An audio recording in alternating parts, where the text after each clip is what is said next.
G'day! Today is July 16th, 2025. I'm Derek Fildebrandt, publisher of the Western Standard, and you're watching The Pipeline. I'm joined by our usual posse, Western Standard opinion editor Nigel Hannaford. Good to be here, Derek. And Western Standard senior Alberta columnist Cory Morgan. Good afternoon, evening. We've dropped the cosplay cowboy garb back to our regular office suits here. You guys had a good stampede? The best. It's all right. Yeah. I think I'm finally old. I took it slow this year. I just, it's the first year I wasn't like, free beer! I was like, oh no, more free beer. Shit. A lot of events. Yeah. Okay. No, it's a great time. You know, everybody's happy. It's good mood about the place. It is. I 100% stampede. Yeah. Right on. All right. Well, the NDP, the federal NDP, is facing total and complete financial apocalypse following its defeat in the spring federal election. There's all sorts of reasons now why that party faces bankruptcy. Could it be the actual end of the federal NDP? It's not as crazy as an idea as you might think.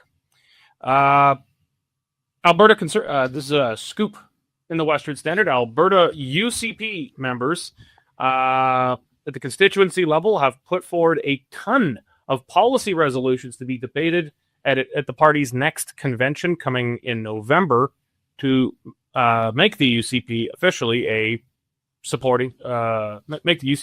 support Alberta independence. That would be a pretty radical change for a nominally federalist party to be making.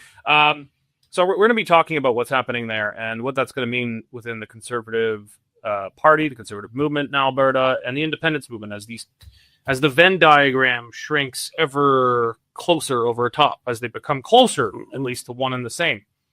We're going to start first with Danielle Smith's roadshow. I think those things will dovetail nicely into each other. Nigel, Danielle Smith hit the road last night, I think, in Red Deer. In Red Deer it was, with 450 people attending. Very well populated. So last month, the Premier announced a province-wide consultation to gather public input, as she put it, on how to strengthen Alberta's autonomy and redefine its role in Canada. Now, I say as she put it because although she's seeking public input, she is also delivering a message. And she is inviting people, I think, to tell her how much they agree with her when it comes to, things like the Alberta pension plan, immigration, the provincial police force. Frankly, this is what I've got a special heart for, is whether Alberta should collect income taxes and send what is due to Ottawa, or continue with the same process where Ottawa collects it and gives us what we think we should have. Quebec collects its own income taxes. This is an idea worth pursuing because it just once more demonstrates the uniqueness of in Quebec's case of Quebec, and it could be for Alberta. Anyway, the meeting quickly turned to independence, Alberta independence, and I don't imagine the Premier was disappointed by that, but building the case for a strong Alberta, including independence if necessary, to strengthen her hand when she comes to deal with the federal government, as she must in due course, because the 6 months that she gave Mr. Carney is starting to get a little bit close. So look, that was last night in Red Deer. Tonight, as we speak, it's in Edmonton. And you're not going through that whole list, are you? No, I could. The people in Fort McMurray probably care, but they're taking a hiatus for about a month. Edmonton, Fort McMurray, Lloydminster. That's the August show. Medicine Hat, Lethbridge, and Airdrie in September. Grand Prairie too. Back to Calgary for later in September. So look, these are actually quite important meetings, and I would urge people to pay attention to what's being said and maybe go to one if you can. Cory, a lot of people have, I think, fairly compared this to Jason Kenney's Fair Deal panel. That came right after, I think it was 2019 federal Pretty election. shortly after his general election, yeah. Yeah, it was 2019. No, Provincial election. no, it was 2019 provincial. Then there was federal right after, I think. Oh, I came right after him. The federal 2021 was the federal election. Okay. Yeah. 2021. Well, there was a 2019 one as well. So Yeah. So it came right after a federal election where independence, under the name Wexit at that time, it flared up. It became a big problem for him within the UCP, as a huge number of UCP members are sympathetic, if not outright supportive of independence. Kenny being declared himself an unconditional federalist. There is no circumstance under which he ever supports independence. Okay, that's fine. But he realized he needed some kind of release valve, because there was all this steam pent up, and if he didn't find a way for people to blow it off, it would have blown up his party, and it still nearly did. But not much came out of that. We got the referendum on equalization. That had already been an election promise anyway. That was just kind of rehashed again in the report. This time, though, Kenny, the premier herself, is chairing it. And that one, Preston Manning chaired it. It was ostensibly at least arm's length. He was not writing the report. He wasn't sitting on the panels. Smith is directly chairing these panels, and these panels are actually fairly large. How is it? In what ways do you think this could be substantially different in any way from the Kenny Fair Deal panels that didn't really leap much? Yeah, well, I mean, I think most realize that Kenny's efforts were just a deferral, an event, but he had no intention of really following through with any of those. Let's just make them feel like they've been listened to, and we'll move on with government how we will. Or to be a little fair, maybe he had bigger plans. COVID did hit, and government priorities kind of changed all over the place. But either way, the panel went nowhere to speak of. I think with Premier Smith chairing it herself, that was a purposeful effort. It's very rare when a sitting premier will commit to a whole bunch of public meetings. Yeah, I'm saying rare in that I'd have to research. I wouldn't say never, but it's certainly not common. And I think she realizes that she's owning this. If nothing comes of this, it's going to be on her lap. Like, why did you do this? Why did you waste our time yet again? So I think she's serious with where she wants to go on this. Kind of as you said in the opening too, though, it's kind of like they just want to get answers to the questions or answers they reiterated they already have. Something's interesting is she's talking about what they conclude will likely be going to a referendum next year. So there's probably a number of questions they already have in mind. So this is kind of the warm up. This is moving towards it. And it's going to be put to a general question sometime within a year, I think, which is radically different than what the Fair Deal panels were. Nigel, Smith has already talked about putting a series of other sovereignty-related, not independence, but sovereignty-related questions on the ballot that would probably go in conjunction with the expected independence referendum. The independence referendum, that being one that is likely to come from citizens' initiative petitions to get that on the ballot. This might appear at the same time. Is there any grand strategy in that maybe she doesn't think independence will succeed, but then I've seen critics of hers on the left say, well, she's going to use, these things would never pass on their own, like a pension plan and police, taxes, that kind of thing. They wouldn't pass on their own. What if independence is on the ballot at the same time? They'll seem more moderate and then has a chance of passing. And then there's the other side that I'm a bit more partial to, and I think having those things on the ballot makes it less likely that independence succeeds, because then people can check a number of these sovereignty within Canada options without going the whole hog. How do you see it? I'm pretty sure that this is a backup plan. She wants to. What she doesn't want is to go into a meeting with her federal opposite numbers, and they are able to turn to her and say, "I don't know why you're here. The people you're representing don't want this." That's what she wants to avoid. So she needs a good showing in these meetings. She needs to have plenty of public support for the positions that she's adopted, and the relationship between the referendum question and these other things is probably not the one that you're hoping for, but it is. If the one doesn't go well, at least the others might. And from a political point of view, that's a win for the premier. Not the big win, yeah, but enough of a win that you didn't lose. Cory, she's also talking in this Alberta Next panel, the Roadshow, about a suite of constitutional amendments to the federal constitution. We talked about that last week. I'm still unsure what the strategy is there because she's a smart lady. She knows that there's virtually no chance that the rest of the country, primarily in the eastern and central Canada, that they're ever going to agree to any substantive constitutional changes. One, because they'd be giving up tons of power. PEI is not going to give up having essentially more representation in Parliament almost than Alberta with the population of like Airdrie. They're not going to give that up. Say with Nova Scotia, New Brunswick. And then Quebec is, if we're talking constitution, Quebec, then they're going to open up their crazy grab bag of ideas and say, okay, we want some French supremacist stuff. People in Lethbridge can only speak French. So, they're going to come to their crazy ideas that there's a 0% chance that English Canada, especially in the West, could accept. Where's she going with that stuff? Well, I think there's no chance. I'm really guessing, but I think they're being quite strategic and tactical with this. So this will finish, I believe towards the end of September. There'll be the hearings. Give them a month to chew on it. And as we said, this is probably predetermined. They'll have the report that comes out. And part of it will say, oh, well, look at that. At our hearings, we found that most people support these proposed constitutional ideas. So we'll wrap it up in a pretty little bow and submit it to Ottawa and the provinces and say, look, this is what we're asking for in Alberta. Well, by Christmas time, most of the provinces and whatnot will, at best, have ignored it. At worst, some will just say, roll it up and stick it back up wherever you pulled it from.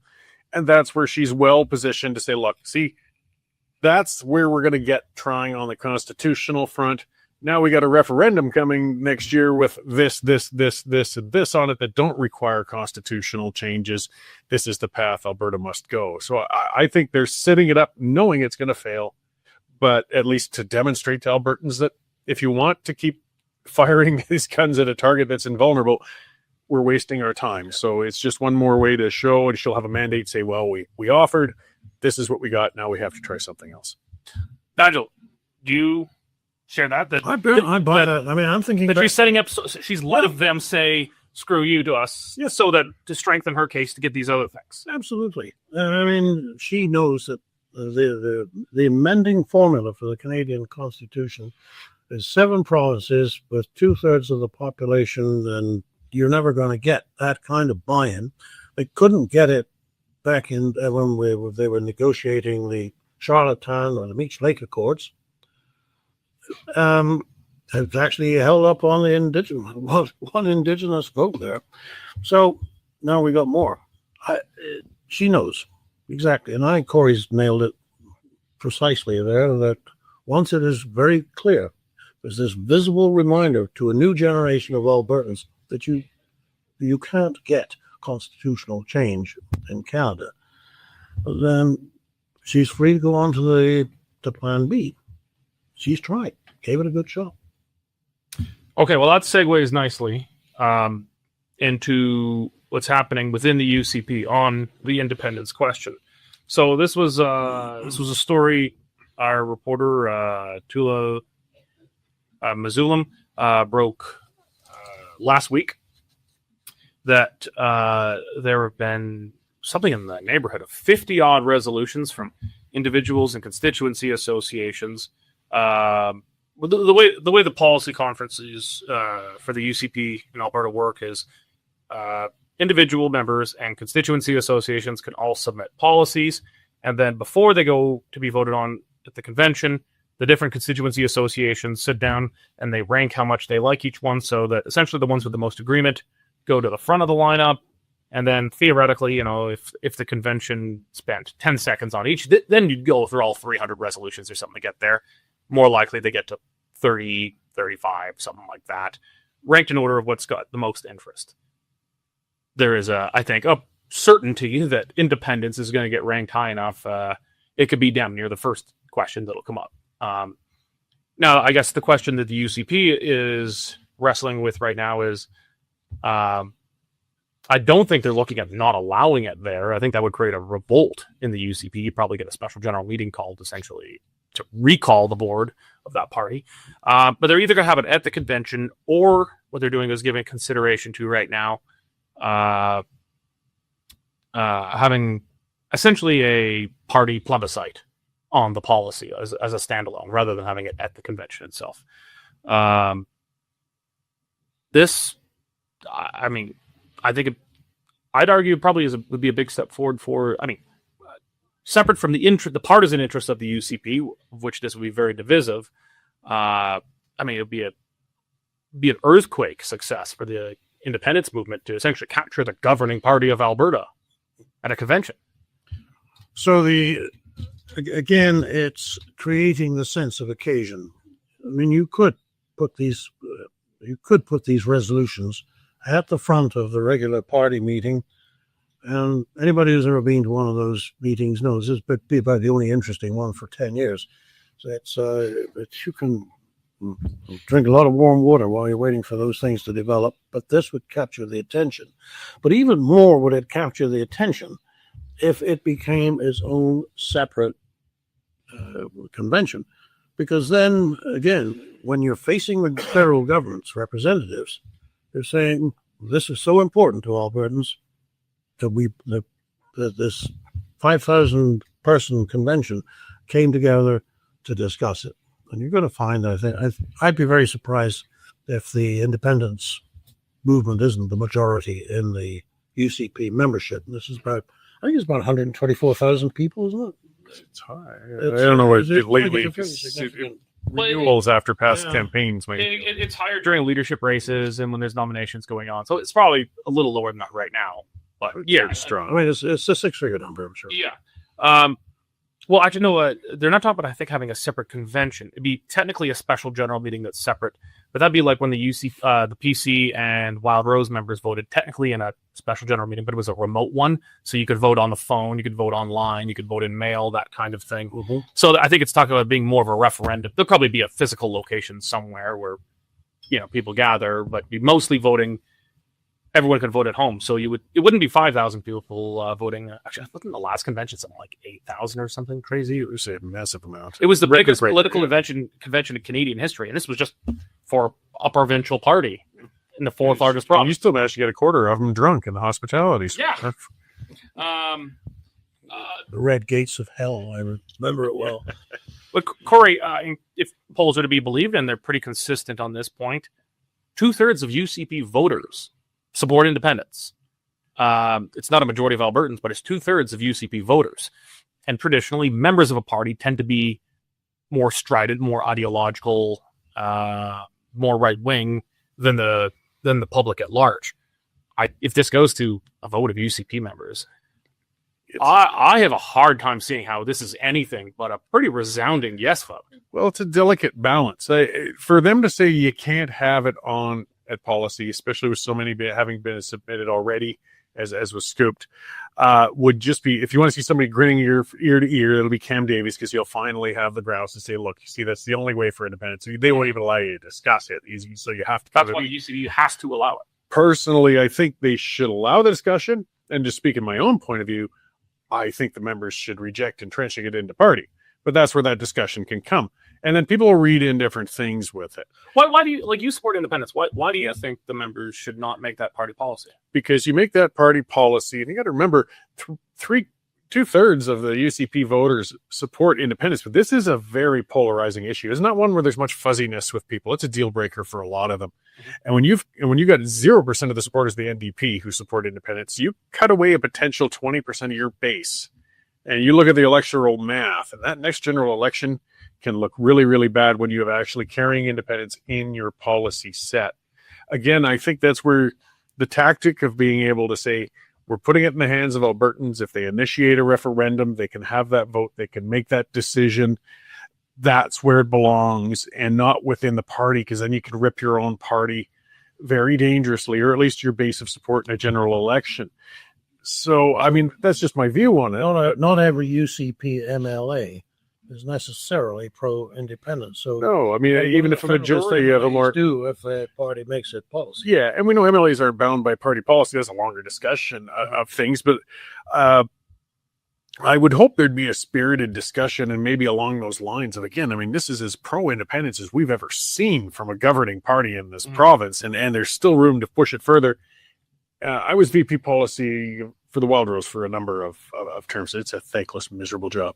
And but you do. There's no doubt there's mechanisms to try and get policies to go the way you want them and the way you don't, without directly interfering or being bad. So with the order you set them in, I don't think they could put that question at the top of the agenda. You're going to put it down a ways where you'll reach it. No, it's actually, but it's determined by how they get ranked at the CA level. Okay. The party itself does not get determined what order they're in. Because given the ability, I would have say made question 10, but maybe put 3 concession questions before it that'll make the independence people feel a little happier. We're going to take on a provincial police. We're going to entrench a pension plan. Those sorts of things. But I think it's determined more by rankings. Well, and it might be. I'm just speaking from how it was before, but how you try to adjust policy discussions so that maybe by then there's been a lot of debate on it and members in the room are starting to think on things a little further, that maybe we could put this to referendum rather than entrenching in party policy.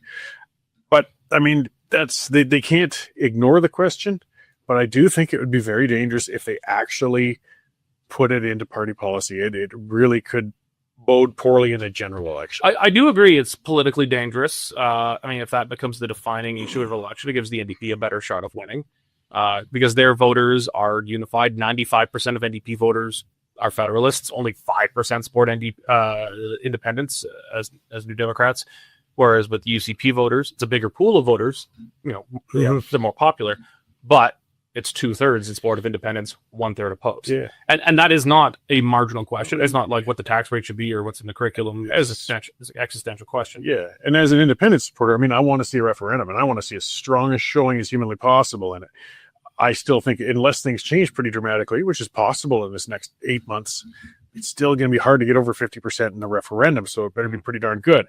But if you come in at 40% and then the NDP get in, it's going to be a decade before we get another vote on it, because the next chance you get, you're not going to get a chance at all with the NDP. I'm just saying, will the members think that strategically? I don't know, but that's the way I kind of look at it. I don't know.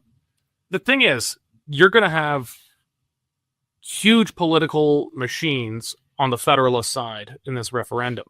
You're going to have the Alberta NDP. You're going to have whatever small machines are for the federal and the federal NDP and the Liberals, which in a few pockets there's something, but nothing big. But the Conservative Party of Canada is going to do everything it can. They have the most to lose politically with independence. They lose their biggest base of support. I'm so committed to it being a grassroots individuals or groups and movements rather than trying to get into the party. Is going to be here fighting against it, surely, and they will under any circumstance. Yeah, so. and you're going to have the Alberta NDP opposing it. I don't see any chance of winning unless you've got at least one major political machine on your side, and that means the only one in town is the UCP. Or the machine has to be something that isn't a party. Sure, the parties have infrastructure, they have hierarchy, they've got organization, and the independence movement, I'm pretty impressed with what some of the folks have done so far, but they pale in comparison to a well-oiled political machine like the UCP or the NDP. You'd be bringing a BB gun to an artillery fight if you're going against the Conservative Party of Canada, the NDP, the Federal Liberals, the Federal NDP, and then the UCP just sits on the sidelines. Oh, they cannot win under those circumstances. They need the UCP. Tough hill to climb. I don't know about that. Again, we're talking about Venn diagrams. You're going to have 80% of the UCP members, operatives. Some of it is allowing perhaps the freedom of MLAs to come out in support or against. Let it be that debate. But I just feel nervous with the party entrenching that outright in the policy book. That turns you into a single issue party. And I tell you, you better win that next referendum then, because you aren't winning the next election. So I'm just fearful of it. I know what you're saying. There's no doubt. Having the ability, those 87 constituencies that are organized, campaign managers, volunteer lists, donors, essential. And it's a huge disadvantage without that. But I'm just really fearful of the consequences of the party taking on an independence stance itself. It's give us the means and don't jump into the fray. But it could be unavoidable. I don't know. I do agree that it would be.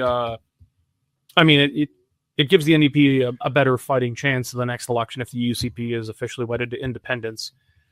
But by the time we go through that referendum, I feel like it's already going to be kind of baked into the cost that the UCP will be widely perceived as pretty much an independence party. They're going to be labeled anyway. There's no They're doubt. going to be labeled no matter what. Mhm. They have already amended the legislation to make citizens initiative referenda on any issue, but this is obviously the issue people want it for. They will have amended the legislation to make it possible. Smith certainly never condemns them. She's invites them to be a part of her party. Wouldn't it be baked into the political math anyway? By the time we get to the next election, we've been through a referendum.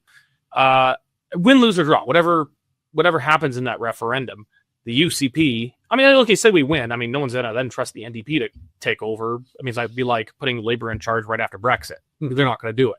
So, but let's say there's a referendum loss, because the math doesn't favor independence right now very well. But if there's a referendum loss, and then we're going into an election with UCP versus NDP, and that's, say a year out from there, isn't it already kind of just baked into the math? Well, I don't know. She said the UCP comes out, President Smith comes out and says, well, we had the referendum, it lost.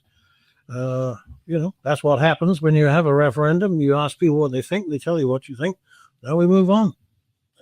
However, let Ottawa be under no misapprehensions about the strength and depth of feeling in Alberta about how in relations between Ottawa and Alberta have gone. Meanwhile, we still have the same set of demands, and we're continuing to press them because clearly we do have a constituency for it. My question, though, is about in an election.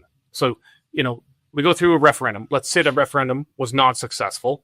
And then a year out from there, we're in an Alberta general election versus the UCP versus the NDP. Cory raises the point, I think fairly, that, well, the UCP, if it officially adopts independence, it's then going to split off voters. But even if it doesn't officially support independence as a policy, I think voters will still, from both sides, will still say you're the independent party and the NDP are the unconditional federalist party. Well, I'm actually not sure it actually changes the electoral math that much once you're a year out from that referendum. The UCP would be regarded as a home and a haven for traitors and people who would hold down the Canadian flag. Yes, of course they would. And that's because they would be, wouldn't they? If the majority of the UCP membership actually does favor independence of some kind, well, it doesn't matter whether it becomes party policy, doesn't matter whether it becomes whether the referendum passes, the UCP has defined itself on that issue. And that is probably the issue that most people care about. So change the channel to something else. So what do you think, Cory? There's a referendum, it's not successful. A year out from there, does it actually matter with voters at that point if the UCP officially supported independence or not? Because I think everyone's going to perceive it anyway. A couple of things will depend on, I guess, how well the referendum fared. If you were looking at it was 46, 47%. Well, there's some safe ground that they can still cultivate as an independence party and still sit on. If it came in at 25, then but they've got it entrenched in their policy as an independence party. They're caught in a rock and a hard place. I mean, you don't want to remove policy that members have entrenched, but at the same time, if you're coming towards an election, you want to change the channel. You'll want the next election to be on something else besides the independence. I guess, as Nigel said, well, we did put it to the citizens of Alberta, and that trumps the members' choices in this. The party favors this, the members favor this, but at this time, that's not where Alberta is, and we're going to continue to govern and stand up and all the rest of the things. But they'll have to carefully distance themselves from that 26% or whatever while not alienating them. But and as you said, they're going to wear it anyway. I mean, they already are. It doesn't matter what. Shouldn't they then just own the policy? Get on and ride that horse? Well, no, because it's not 100% of them. So it's not fair for them wearing it, and you shouldn't wear it. If I know, as frustrating as it may be, just because you're being labeled with it doesn't mean you have to accept it. Yeah, well, I mean, put yourself in the position of a UCP MLA who actually does not support independence. I don't know how many people there are like that. But if you say, okay, that's it, this is our policy, this is what we're going through in the next election, a person who does not support independence is going to think, well, do I actually want to run for this party? And even before the election is called, they may be asking themselves, do I even want to support it while I am a sitting MLA? Sorry, I'm going to sit on the sidelines. I'm not resigning my seat because I need the money. But I am not going to be identified as a separatist, because that's not who I am, and that's not what my family wants. It's not what my voters want, and it's not what I want. So now you've got a situation where the NDP could conceivably contrive a situation that splits those people away. The government falls, you go to a snap election. So I think making it official and owning the policy and putting your MLAs who are either federalists or sitting on the sidelines and uncomfortable and making them make a choice could be a bad policy. Yeah, and I'm coming from a position of a man who I want independence. I want to see Alberta leave the Federation. If no ifs, ands, or buts. I've written quite clearly on that, and that's where I stand. But I also just always want to remain realistic of what might be our best path to actually get there. And there's a whole lot of different branches and pitfalls we can hit on the way. We're kind of on the best track we've been since 1982. We're, as close as we've seen in a generation. So, I mean, you also don't want to lose this opportunity for fear of failure, it's sitting back and being overly cautious. But I'm just also want to make sure that we always think of things strategically so we can win. That's I agree. But I see being timid and just the UCP being totally neutral as an institution during a referendum. It's betting on it losing. And there is I give it a 1 in 3 shot of succeeding. Maybe it's 1 in 4. It's not the good money. But I think it's in the realm of possibility. There is a realm. Nice. I think it can win. It's just not the good money. But without the UCP throwing its full institutional weight into the fight, the chance of winning goes down to near zero, because you're just going to have every other major political machine in Alberta all against you, and you're not going to defeat the combined forces of the Conservative Party of Canada, the Liberal Party of Canada, the federal NDP, the Alberta NDP, much of the business establishment, the union establishment. All of them are going to be against you. We'll see. I mean, it's a different kind of campaign, too. You got to keep in mind, this is a campaign of yes and no. A general election is a campaign of 87 candidates and 1,000 different policies. This one can let focus sit. I mean, I know if you had the UCP actively campaigning, putting all those resources, it would definitely be an advantage. But it's not quite the same disadvantage as, say, we're going to dive into a general election with a whole bunch of independent candidates, because then you're just killing yourselves. As I was saying that, I was kind of actually slightly talking myself out of my position, because the Charlottetown Accord, the federal PCs in support was the federal PCs, the federal Liberals, the federal NDP, every single provincial government and every single provincial opposition, the entire business establishment, the entire labor establishment, anyone who was anyone was in support of the Charlottetown Accord. And then there was like the Reform Party, which had 1 seat in Parliament, and they won. They were on the side of right. Or now Brexit. I mean, it wasn't yeah, Brexit was similar. The establishment was certainly opposed, but the citizens felt otherwise. You got to remember, if the establishment overplays, that's the sort of thing that makes an Albertan feel like, boy, I got to lash back. It can be dangerous if it seems like you got the world against you, and hey, you know what? My pen can actually send them a middle finger. I wouldn't recommend to the Premier that she make it part of party policy unless she's absolutely sure that she's got the majority of voting Albertans on her side. Well, I don't think she does right now. I think to get that majority, though, you're going to need the UCP. It's a difficult chicken and egg thing going on, I guess you could say. Okay. Well, we'll switch gears back to Ottawa a bit here.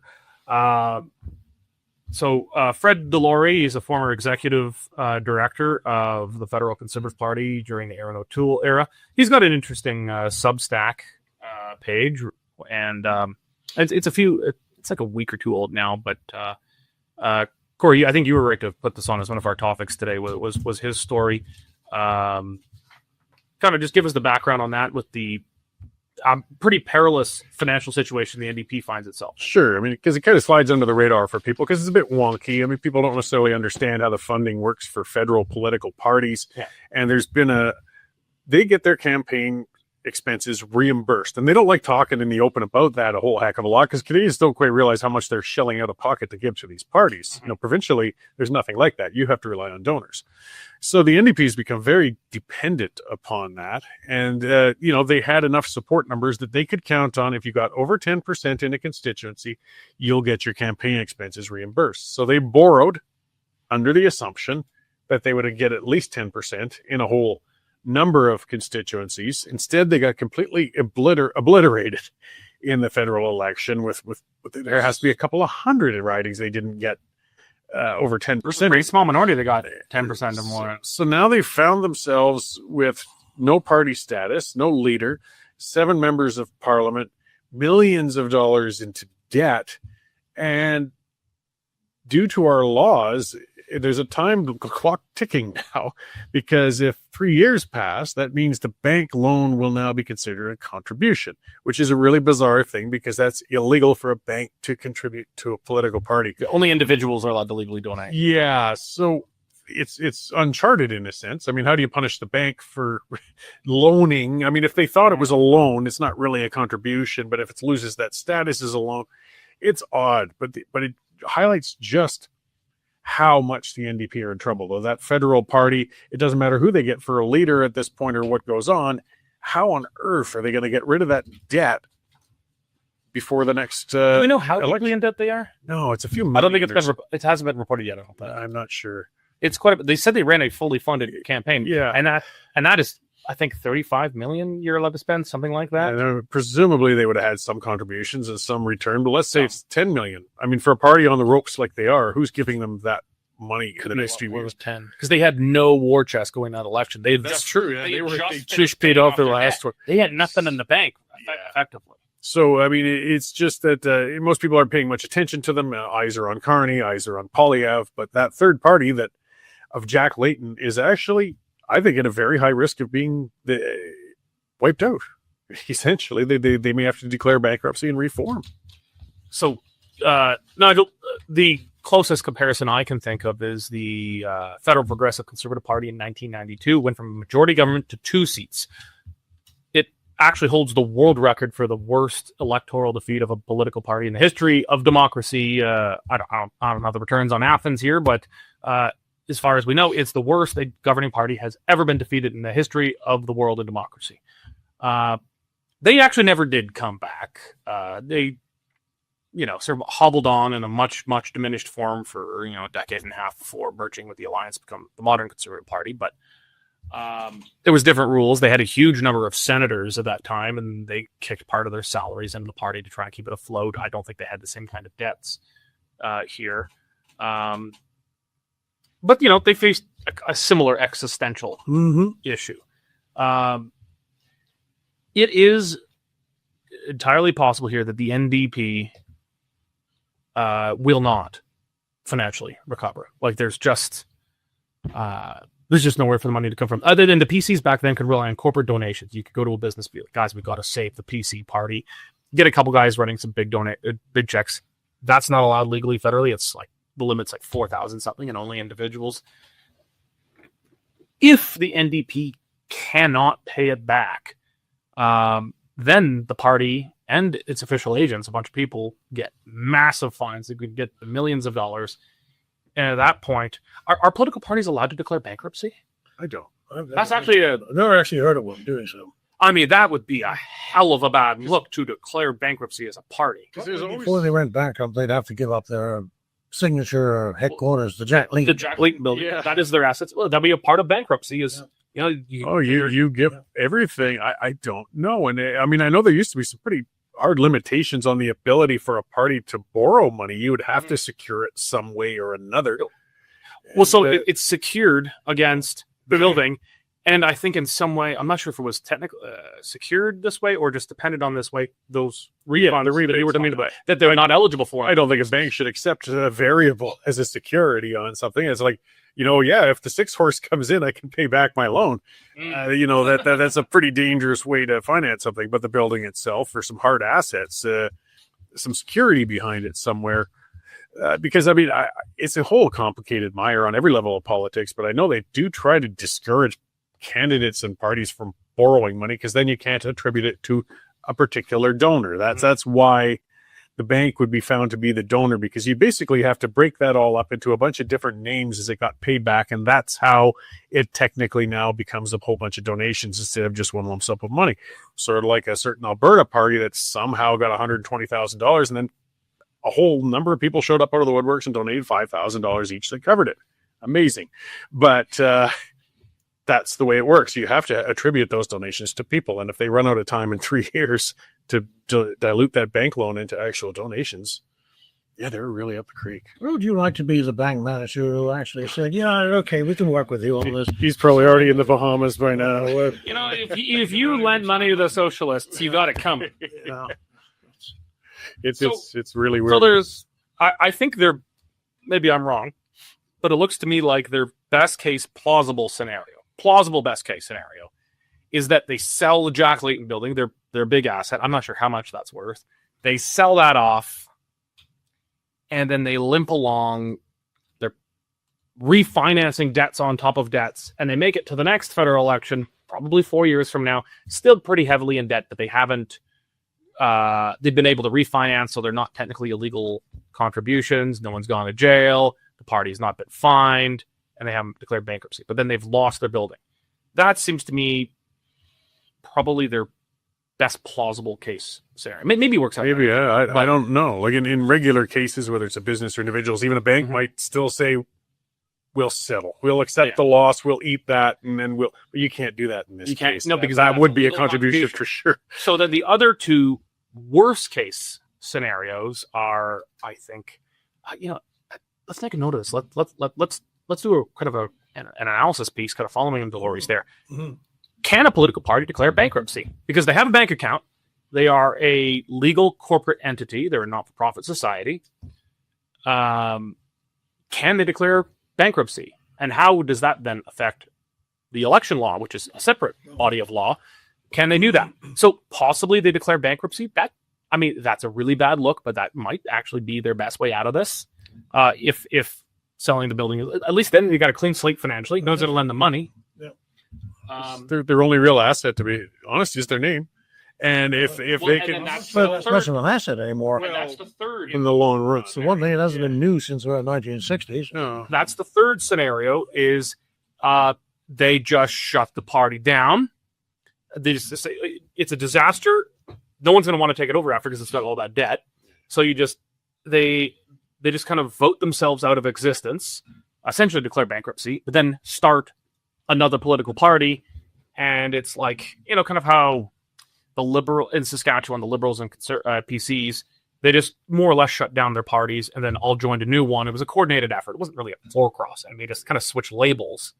So do they literally just shut the doors on the NDP and just? Well, maybe they do, because or the new Democratic Party. You got a financial collapse there, a financial bankruptcy, but they've actually had a policy bankruptcy ever since Jack Layton took over the leadership and took it away from classic social democracy into this kind of politicized wokeism that the NDP has had going for it ever since. They don't have any ideas that people are ready to vote for and support. The evidence is right there in the results of the last election. Nobody cares. I disagrey. I think I thought you would, but that's there's Jack Layton got them their best results by far in their history. Yeah. I think he took things in a different direction. Well, his successors did. His last election was his best election, where they formed official opposition. Now, do I think their ideas are bankrupt? Sure, but they're not trying to get my vote. They're not trying to get like a rural white gun-owning Albertan to vote for them. That I'm not their demographic. Apparently they don't have one anymore. No, But people voted for a largely NDP agenda under Justin Trudeau for a long time, taking their votes away. And then the left kind of coalesced around the Liberals this time to stop Polyev. I think that was just the utter uselessness of Jagmeet Singh as a leader. I think Jagmeet Singh was just a terrible leader, but I think there's still a huge market for a pretty hard left party in Canada. There's a market for it. So, I mean, even if the NDP shut its doors, they sold the Jack Layton building, declared bankruptcy, and then they created the new Democratic Party, there's a market for it in Canada. I mean, there's enough crazy people. It's not a big market, though. I mean, look where the Labour vote went in this last election. Went to sure, but under better leadership, the Conservatives. They formed official opposition in 2015. Sorry, no, in 2011. That was then. They've lost a lot of credibility, and a lot of it is Singh's fault, no question.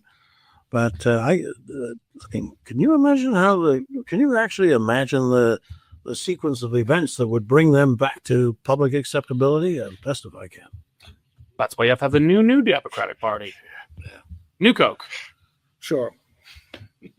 Okay. Well, we're out of time on the main part of our show, so we'll go to Cory's parting shot. Sure, I'll just be quick with it. Just another example of our immigration issues. I mean, if we're going to reform immigration, we can't even get rid of the worst. A gentleman, a Akash Kumar Kant, was found trying to solicit a 15-year-old girl for sex in Mississauga. And the judge to pay her for sex. Yeah. Solicit pay. Yeah. But either way, the charge was discharged by the judge because it would interfere in his attempts to gain citizenship in Canada. If we can't even get rid of a man who's trying to hire sexual services of children, who on earth can we filter out of our immigration system? Excellent question. Canada's already circled the drain here, I think. Nigel. So, yes, I think we were all gathered around the television in the newsroom there this morning, listening to Mr. Carney talking about the steel workers in Hamilton. And I got all kinds of empathy for steel workers who fear they're going to lose their jobs because of a tariff from the United States. But what Carney actually said was that we have the potential to become our own best customer for steel. Well, how about, sir, Canada becomes its own best customer for oil out of Alberta?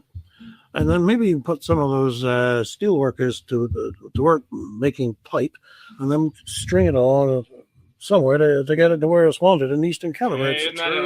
Into horizontal integration. Right now, we're importing 600,000 barrels of oil to Eastern Canada. Western Canada could fill that demand. All right. We're real short on time, so I'll keep it super short. I was listening to an episode of Canada Land yesterday, and they were talking about the Grassy Mountain coal mine, and they said just no one. The one thing Albertans agree on is that we're all against coal mining in the Rockies. Isn't that odd? Because the community where they're proposing to do this, the Crow's Nest Pass, had a plebiscite on this, and 70% voted to mine coal. Mine, baby, mine. So it's just maddening when you see, there's just a couple of dipshits living in downtown Edmonton, downtown Calgary, and then they'll go out to a town hall somewhere in rural Alberta, and kind of, maybe they'll put on their boots like they're at Stampede or something, try to blend in with the locals. No, the people in downtown Edmonton, downtown Calgary, your voice does not get to trump that of the people who actually live in areas where these resources are being extracted, where people need jobs and opportunity. The Crow's Nest Pass is one of the most gorgeous places on the planet. And so, if they're going to mine it, it should be done very responsibly, and it should be done with proper recovery when it's done. But guess what? The people there need jobs. They don't live in Banff with a huge tourism industry. It's too far off the beaten path to be able to rely on it the same way, even though it's equally as gorgeous. Just another example of, just kind of a coalition of the hippies and the yuppies working together to take jobs away from people who want to live where they grew up. Amen. All right. That's it for today. Thank you for joining us. Remember, if you're not a member of the Western Standard yet, you need to be. Stop freeloading. Go to westernstandard.news right now. Click on subscribe. It's $10 a month or $100 a year for unlimited access to all Western Standard content, and you'll be supporting the work of the great journalists you can see in the newsroom behind me here. Thank you very much for joining us today, and God bless.